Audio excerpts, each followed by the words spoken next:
Tipos de sujeito. Eu posso ter simples, composto, oculto, implícito ou desinencial, aí vai da denominação de que cada um escolha, o que julgar melhor, e indeterminado. Bom, meu sujeito simples é aquele que possui apenas um núcleo. Então, nós já vimos anteriormente que núcleo é a palavra principal do meu sujeito.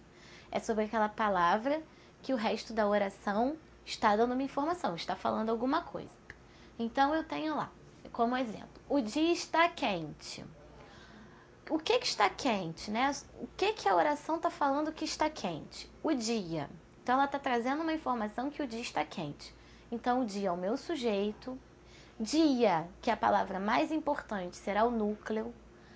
Artigos, pronomes oblíquos, nada disso, preposição, nada disso vai ficar no meu núcleo. Então, eu tenho apenas um núcleo, que é dia, sujeito simples. Então, eu tenho no meu esquema, sujeito simples, possui apenas um núcleo. Sujeito composto é quando possui dois ou mais núcleos. Então, vamos ver o exemplo. Cartazes, filmes e fotografias também são meios de comunicação. Então, a frase está me dando uma informação que o que são meios de comunicação, né? Cartazes, filmes e fotografias. Então, a minha oração está falando de cartazes, filmes e fotografias. Então, aí, eu tenho 3 núcleos. Cartazes é o primeiro núcleo, filme é outro núcleo e fotografia é outro núcleo. Esse E não entra no meu núcleo, só faz parte do meu sujeito.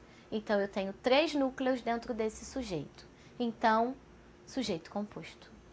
Então, eu tenho mais um sujeito no meu esquema, que é o composto, que possui 2 ou mais núcleos. Agora, eu tenho o sujeito implícito, oculto ou desinencial. Aí, tanto faz, a nomenclatura pode usar uma dessas 3. O sujeito implícito vai ser aquele que não está expresso na oração, mas que pode ser reconhecido pelo verbo, através da desinência do verbo. Então, eu tenho lá, concordamos com suas ideias. O meu sujeito não está explícito na frase, ele está implícito. Mas pelo verbo concordamos, se eu sei a conjugação, eu sei que no caso concordamos, só pode ser o nós. Então, nós vai ser o meu sujeito implícito, o meu sujeito ali oculto. E também será o núcleo do sujeito, já que eu só tenho ele como sujeito mesmo, só tenho essa palavra, ela também será o núcleo. Não é porque o sujeito não está explícito na frase, não aparece na frase, que eu não vou ter um núcleo. Eu tenho sim um núcleo também no sujeito implícito. Então, agora eu tenho outro sujeito no meu esquema, que é o oculto, que é aquele que não está explícito na frase, mas eu consigo achá-lo através do verbo. Agora, o outro tipo de sujeito, que é o indeterminado. O sujeito indeterminado, ele não aparece na oração. Nessas orações onde só o predicado está expresso, não se pode determinar sobre quem recai a informação. Pode-se construir o sujeito indeterminado de 2 maneiras.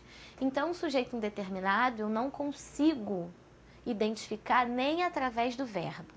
E isso vai ocorrer de 2 maneiras, de 2 formas. Quais são elas? Primeiro, quando eu tenho um verbo na terceira pessoa do meu plural. Quando eu tenho um verbo na terceira pessoa do meu plural, eu não consigo identificar o meu sujeito. Vejamos o exemplo.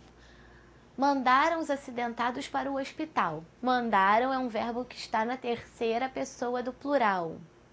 Então, sujeito indeterminado. Mas cuidado com esse sujeito indeterminado. Não é porque o verbo, toda vez que eu tenho um verbo na terceira pessoa do plural, que o meu sujeito será indeterminado. Às vezes esse sujeito pode estar na ordem indireta, como nós já vimos anteriormente. E a segunda maneira que pode ocorrer o sujeito indeterminado é quando eu tenho um verbo na terceira pessoa do singular, mais o pronome ser.